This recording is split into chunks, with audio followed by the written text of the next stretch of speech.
On Sports Tonight, the possibles against the probables. Tonight, the media and public reaction to the All Black trial. Forget Ches and Dale, it's Alice and Reggie who are the big cheeses of England's cheese roll. And the good, the bad, the sore and the sorry. Sports Tonight, plays of the weekend. LeCavalier dropped the glove. Look at this. I've never seen Vincent LeCavalier do this as the aggressor. Good evening, everyone. Yes, Graham Henry's Shadow All Blacks were almost embarrassed in tonight's All Black trial at Eden Park. While they won 29-27, Henry's first choice forward pack was outplayed by the Jono Gibbs-led Possibles, with the big question marks over the probables front row of Manu, Hoare and Somerville. Graham Henry's Shadow All Blacks started well enough with a Jerry Collins charge down that led to a 7-pointer. But the Black pack was soon exposed up front and on defence. Shows it, Byron Kelleher, up for Caleb Ralph, pretty simple. With the England test only 11 days away, the Possibles were in a rush to impress. Gets the pass away for Xavier Rush on his Blues teammate, and good pace. North Harbour utility Nick Evans was a standout, while some of the senior statesmen had a bad night with their hands. Well, what the Black team needs now, the Probables, they need some of these experienced players to step up and say. The Possibles led 17-14 at the break, and there was more probable heartache after the resumption. There's a solid possible scrum, which has absolutely dealt to the Shadow All Black pack. They're going to get a pushover if they... And try, score to the back, Xavier Rush. Deacon Manu was relieved of duty, having had a night to forget. But the game changed once Possible skipper Jono Gibbs limped off and Andrew Mertens was subbed on. Good ball. Charge here for Mertens, goes bursting through the gap, cuts it wide to Muliaina. He's got Rakathoko on the outside. Rakathoko, coming across to make the tackle, Sinavini Simavatu. Try is given. The Shadow All Blacks, after trailing 27-14, escaped with some dignity. 29-27 the final score. A last-gasp Ward field goal couldn't steal an upset. The trial, though, if anything, posing more questions than answers for the selectors. And Sports Tonight's Mike Hall, who's just joined the team, went to the post-match media conference where it's fair to say that the three wise men, Graham Henry, Steve Hansen and Wayne Smith, were reasonably satisfied, while the Eden Park patrons had mixed feelings. Well, the players have done their talking out on the field. The selectors will have plenty to say tomorrow when they name the side. But what about the armchair selectors, the smoko table commentators, the shareholders of New Zealand rugby? You guys, what's the word on the ground?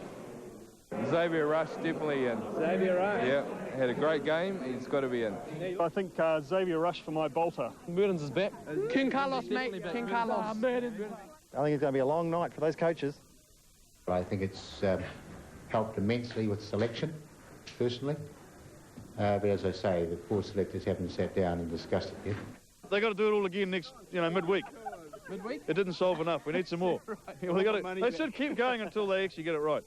The players did what they had to do. They put pressure on these four men, and that's what was after them today. I think Nick Evans played really well. Jono Gibbs, I think he led the white forwards really well. The only reason the black forwards started going well is when Jono Gibbs went off, I think. And Andrew Mertens played well, but Carlos wasn't getting very good ball from anybody, but, Justin Marshall wasn't getting good ball from the forwards. Xavier Rush and Nick Evans have surely got to make the team.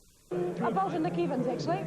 He played very well at fullback and at 5'8", played equally as well. He's one of the stars of the trial, I would imagine. I'm just talking on somebody else at the moment, James. She's engaged with Nick Evans. No, she's not engaged with Nick Evans, but my bolter is Nick Evans. The backs are fine. Yeah, we've got plenty of backs. But the forwards, if they can't stand up at set play and they can't win a line out, then what good are backs? But the black forwards just didn't drive forward all night. I think there'll be some changes from the white forwards into the black forwards, though. He's Scottish, he hasn't got a clue. Come on, boys. Like, the pies are only $2 here, and that's way better than Scotland. I'll tell you what, if I was one of the selectors, I'd be having a sleepless night tonight. Yes, so the standouts from tonight's game. This is Sports Tonight's Top 5. Case Muse was inspirational for the Possibles, so too Gibbs and Rush, while Jerry Collins was the lone shining light in the Probables pack. In the backs, Nick Evans could be that bolter Henry had hinted at.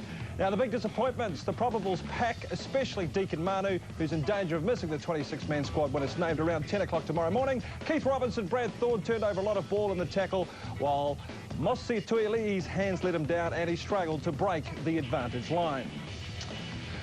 Well, from the 15s to the 7s, and New Zealand's favourite to retain their World Sevens title after beating England. Yes, England 28-19 in the Bordeaux final. The Half Blacks have won all 4 World Sevens series so far and only need to reach the semis this weekend to make it 5. England scored first in the final, Simon Amor tipping over the line and out-sprinting the New Zealand defence. The Kiwis' response was fairly direct and Liam Messam was on hand to scavenge the crumbs. Much to the relief of coach Gordon Titchens. The conversion from out wide sailed through the posts, while Torana schoolboy Tanalo Latimer sailed around the post to keep New Zealand in front. Former Kiwi League star Henry Paul led the fight back for England. And while Paul's was a brave effort, the try of the night belonged to Sorsini Anisi. Final score, New Zealand 28, England 19. Angus Gillies, Sports Tonight. Still to come on Sports Tonight, the NBA playoffs and the French Tennis Open. Plus 2 former All Blacks feature in an English cheese roll. And Sports Tonight's Plays of the Weekend. Saturday on 3 from Sky City, undefeated heavyweight Shane Cameron in a live boxing extravaganza with a star-studded international undercard. 3 Sport Boxing, The Fight Club, 8:30 Saturday.